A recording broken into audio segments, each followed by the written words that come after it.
pessoal, dia de Che Guevara, Ernesto Guevara de la Serna. Che Guevara nasceu em Rosário, na Argentina, em 14 de junho de 1928 e morreu em La Guaira, na Bolívia, em 9 de outubro de 1967.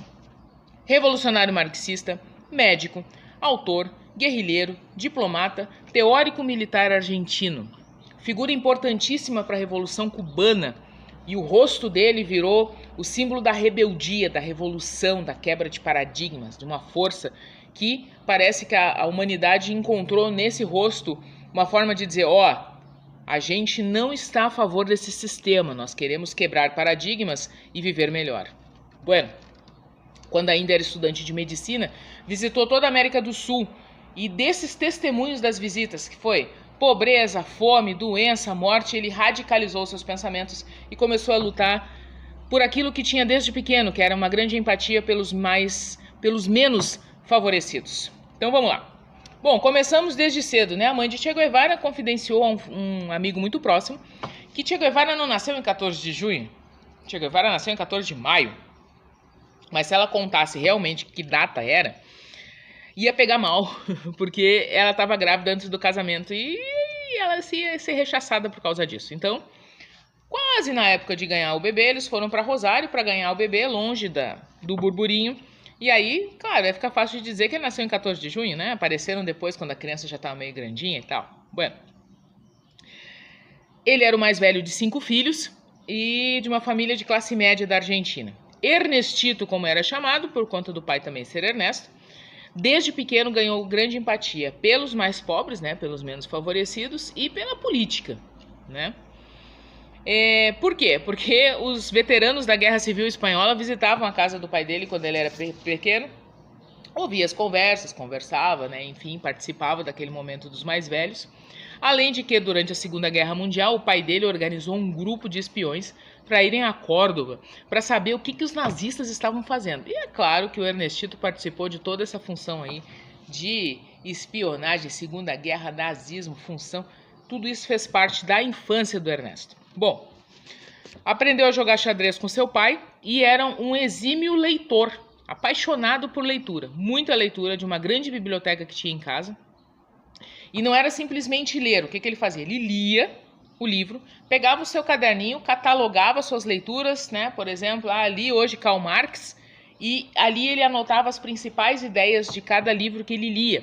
Porque grande parte do livro, claro, nós temos romances e poesias, nós temos Pablo Neruda no meio das leituras dele, mas também nós temos grandes filósofos, grandes antropólogos, grandes socialistas, grandes defensores da humanidade. Então ele vai lendo e vai reunindo essas ideias, e essas ideias vão formando a personalidade, o caráter, o modo de pensar do Che Guevara, e isso influencia muito depois quando ele vai crescendo. Ele desde pequeno foi grande leitor, grande apaixonado pela leitura, defensor da educação e da alfabetização, achava importantíssimo que todos precisassem saber ler e escrever, era o mínimo.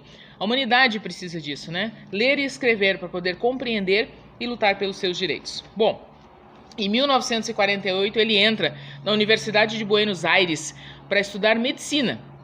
Se inscreve lá. Entre os seus estudos, há as suas viagens, né? E essas viagens, elas tinham um cunho de introspecção. Então, durante as suas viagens, ele acabava amadurecendo o seu interior e acabava vivenciando coisas diferentes que colaboravam, né, com a sua vivência, com o seu jeito de viver com as pessoas.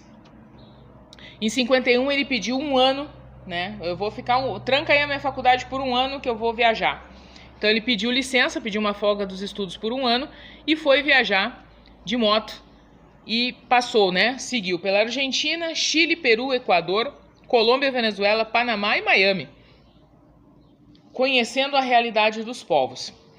E em 53 ele se forma, então, né, doutor Ernesto Guevara, e médico da Universidade de Buenos Aires. E como tal, mais tarde vocês vão ver que foi importante. Em 53, depois de se formar, seguiu sua viagem, tá? Bolívia, Peru, Equador, Panamá, Costa Rica, Nicarágua, Honduras e El Salvador. Em 54 ele chega no México. Em 54 ele chega no México. Lá ele trabalha no hospital na parte das alergias, dá palestras na Faculdade de Medicina do México e se torna também fotógrafo do jornal. O homem não tinha limites, ele fazia o que ele podia e como podia.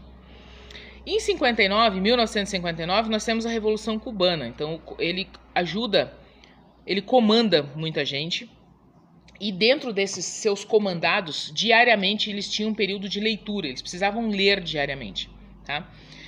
Além de lerem diariamente, fazerem suas reflexões de leitura, eles também ensinavam os campesinos que ficavam ao redor dos lugares onde eles estavam, das trincheiras que eles montavam, das barracas, dos QGs deles, eles ensinavam os campesinos a ler e escrever, porque para ele, como eu disse anteriormente, era fundamental a leitura e a escrita. A alfabetização para ele era a grande mudança. A educação é a grande mudança do mundo, né? Só que as pessoas têm medo das pessoas que falam e entendem as coisas, porque desafia, e desafiar é um perigo para o mundo, tá? Bom, dentro dessa estrutura toda da Rádio Cubana, ele cria a Rádio Rebelde durante a Revolução Cubana, em 1958, que dava condições de ter notícias reais do que estava acontecendo, não o que aparecia nas emissoras de televisão ou das emissoras de rádio, né? Nessa época nós já temos televisão e rádio, mas não era o que aparecia na mídia, era aquilo que ele queria dizer, e ele disse isso através da sua Rádio Rebelde, tá? Foi ministro. Depois que tudo se organizou novamente, foi ministro, lutou pela educação, lutou pelos direitos dos mais pobres. Em 1961, ele esteve no Brasil por uma viagem diplomática, porque ele também se tornou um diplomata, além de ministro e um grande defensor dos pobres e da alfabetização. Foi condecorado com a Gran Cruz do Cruzeiro do Sul pelo Jânio Quadros, o então presidente do Brasil. Muita gente criticou isso porque ele era um revolucionário, por isso, por aquilo, por aquele outro. Só que as pessoas precisam conhecer que atrás de grandes revolucionários nós temos grandes defensores daquilo que ainda hoje nós defendemos, que são os menos favorecidos e a educação. Che Guevara não passou a vida à toa, correndo de um lado para o outro, revolucionando e matando pessoas. Ele passou a vida revolucionando sim, mas também defendendo. Atrás dessa cortina revolucionária do Che Guevara, nós encontramos um homem que, além de ser médico, trabalhar como tal e cuidar das pessoas, ele também defendia os mais pobres, defendia a educação e ensinava a ler e escrever porque ele achava que isso era essencial para o crescimento humano. Em 1964, ele vai na ONU falar como diplomata, tá? Falando exatamente disso que nós acabamos de falar, da defesa de quem não tem como se defender e da educação, do processo de alfabetização. Ele luta por isso todo o tempo. 1965, ele vai ao Congo, onde ele colabora, onde ele visita as pessoas, ele contribui, ele dá ideias para melhorar onde ele foi visitar, porque ele também participou na questão da Guerra Civil do Congo. Voltou para a Bolívia, veio para a Bolívia, e na Bolívia, então, ele foi preso, né?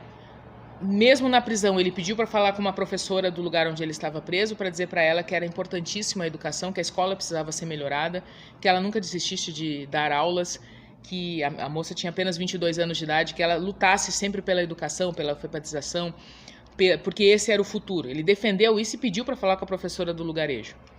Ele foi morto com vários tiros pelo corpo, para que parecesse que ele tinha sido morto em campo de batalha, né? Mas, na verdade, ele foi morto numa sala. Só que precisava passar para o mundo que ele tinha sido preso e pego e morto durante uma ação de um grupo contra o outro, mas na verdade não, ele estava preso e simplesmente foi morto, tá? Essa é um breve resumo da história de Che Guevara. Ele é um cara revolucionário que rompeu muitos paradigmas e ultrapassou o sistema, né? E eu encerro então com uma frase dele que diz: derrota após derrota até a vitória final. Até mais.